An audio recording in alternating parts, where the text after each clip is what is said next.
It's Saddle the Hippogriff's cosplay here with my first ever video blog, or vlog as apparently the cool kids are calling it these days. So I'm working on my new cosplay for LFCC. I am doing Margaery Tyrell's wedding dress from The Purple Wedding from Game of Thrones. And I've already been getting a lot of questions about how I'm planning on making this thing because it is huge and covered with tons of roses and thorns and leaves and stuff like that. So I thought I would kind of document in video form how I make this thing. It's gonna be a beast, but I'm excited. I think it's gonna be a lot of fun, and I know it's entirely within my capabilities, but something completely different. So just a little bit about me. I am a grad student in London right now, which is why I'm in my tiny ass room. And you can see some of my old cosplays through the mirror. That's my Katniss cosplay and my Anna from Frozen cosplay.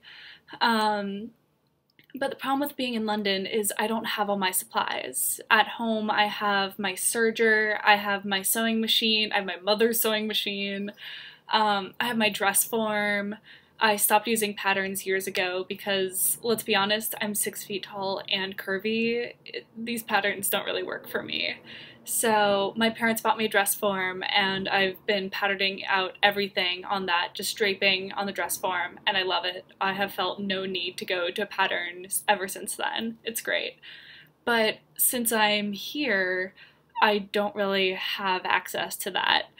So I'm just kind of cutting out fabric on my floor and using dresses and shirts and stuff like that that I have at home or have here as a pattern, and somehow it seems to be working, so I'll just keep going with that.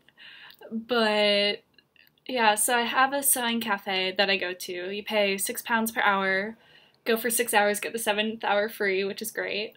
But that's why I picked the Margaery costume, because a lot of it is hand sewing or cutting it out not at the shop, and it'll be pretty quick to sew it all together, so I won't have to spend as much money at the cafe, which is great. So that's what I'm up to. I have not bought my fabric yet. I'll do that this week and I'll show you guys once I have it, but I do have the cording, which just arrived. Each of these has 20 meters of cording, and I'm hoping and praying that it's enough. But I ordered these less than a week ago and they already arrived, so I know if it's a week and a half before LFCC I can order more and hopefully it'll arrive on time.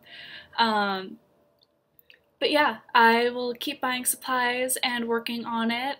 I will document cutting it out on my floor and adding on all the details. I won't document when I'm at the sewing shop just because that doesn't really make sense and it's not my place, so I'd feel weird asking, can I film myself working here?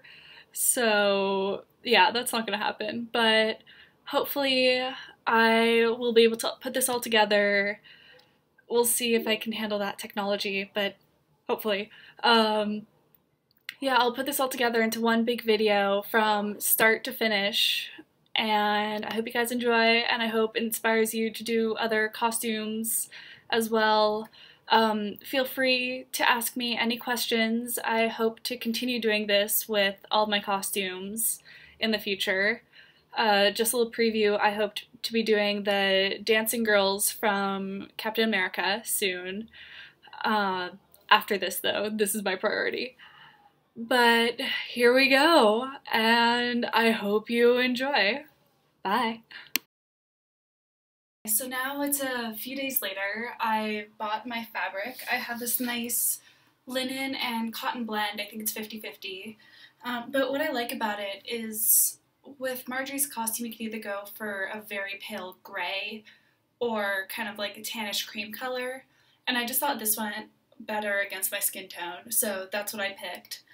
But it's not completely opaque. I mean, it's mostly opaque. I don't know how much you can tell, but yeah, you can't really tell at all. But, you know, it's a little bit thin, so I also bought this white I think it's muslin. I don't know. It was really cheap.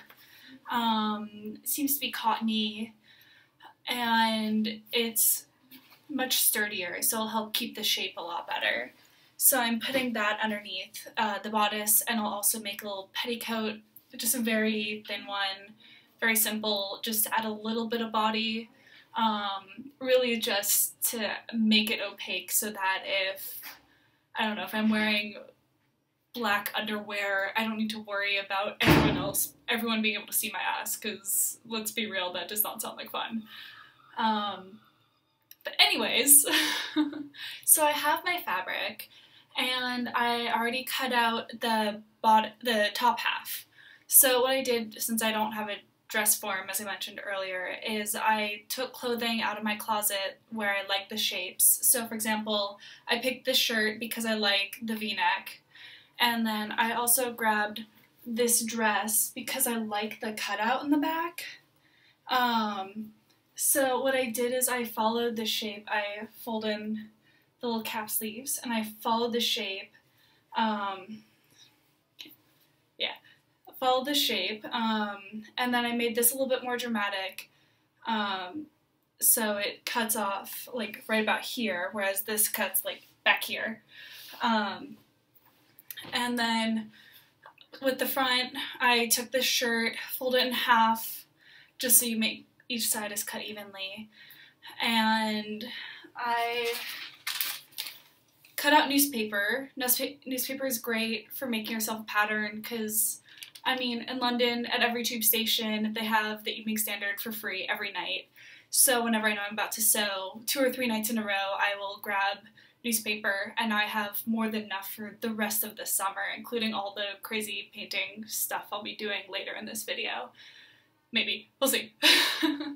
But yeah, so this is the back, and then this is the front, as you can kind of see. Yeah, and I cut this a little bit higher just because you can always cut it lower, but it's going to look wonky if you have to add more.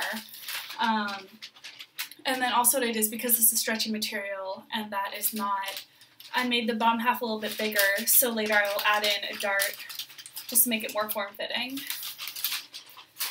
But what I did is, from there, I cut it out. I cut out 1 of the white and 2 of the cream. I am trying to decide. I figured that was the best thing to do, just because then the white makes it opaque, but I didn't want to have the line of the stitching along every single seam, just because that's not what they did in the TV show. So that's why I cut out the second of the cream, so I can basically serge the cream and the white together, and then serge the edges of the cream one, and then kind of like sew them together, and then it'll have a nice shape. I won't need to worry about if it flips over a little bit, having it have glaring white. It'll be the same color. And with that many layers, it'll have enough structure, which will be really nice, just because if you look at the pictures, I mean, it's Margaery Tyrell. Of course it's backless. Like, I feel bad for Natalie Dormer. I'm sure she hasn't been able to wear a single normal bra in the entire show. But what I did is I bought, they're like these stick-on bras. I can show you. So you get 2 of them, stick them on, and then they have little clasps, so you can actually still get cleavage, but they still don't have a lot of support. So they do their job, and they're a lot better than nothing at all. But, you know, with having more structure in the bodice itself, it'll help mitigate the strapless bra. I have one at home that I actually like a lot better than this one. This one I got at La Senza, which is a big lingerie chain in the UK, and to be honest, it was more expensive than the quality of the product was worth.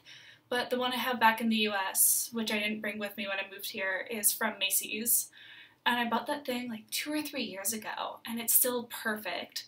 You can kind of see on the inside that it's like sticky, which is how it stays on you, and the one back home has zero stickiness loss. Like, I can wear that thing all day and not even notice it. It's great. But with this one, just because it's new, I don't know if it's gonna irritate my skin or not.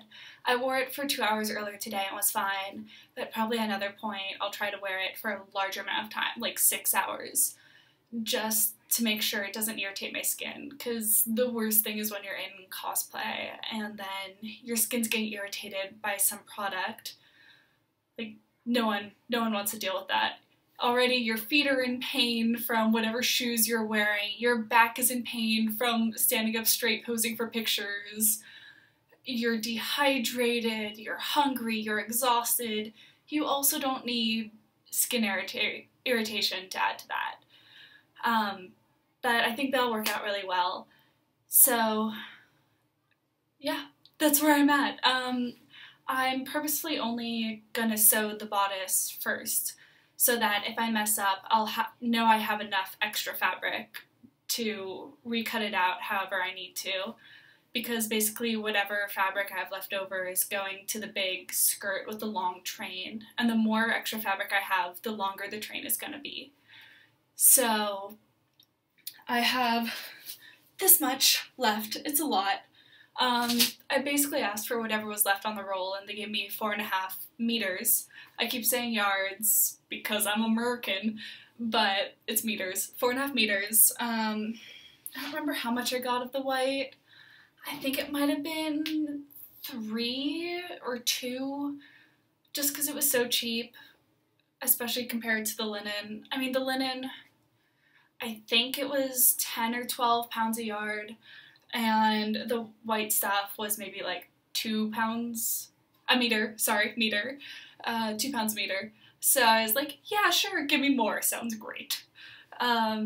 So I will be going to the sewing store in a day or 2, depending on my research schedule, since I'm also doing this as I'm researching my dissertation for my master's, which is worth 1/3 of my grade, so really I need to make that a slightly higher priority, but I also recognize that I need sewing as my creative outlet to keep myself sane throughout this whole process. So once I've gone to the sewing cafe and done the bodice, I will give you a little update on how things are going and show you what I do from there. Alright, and I'll see you in about 1 second in a new outfit and new makeup, as if no time has passed. Whee!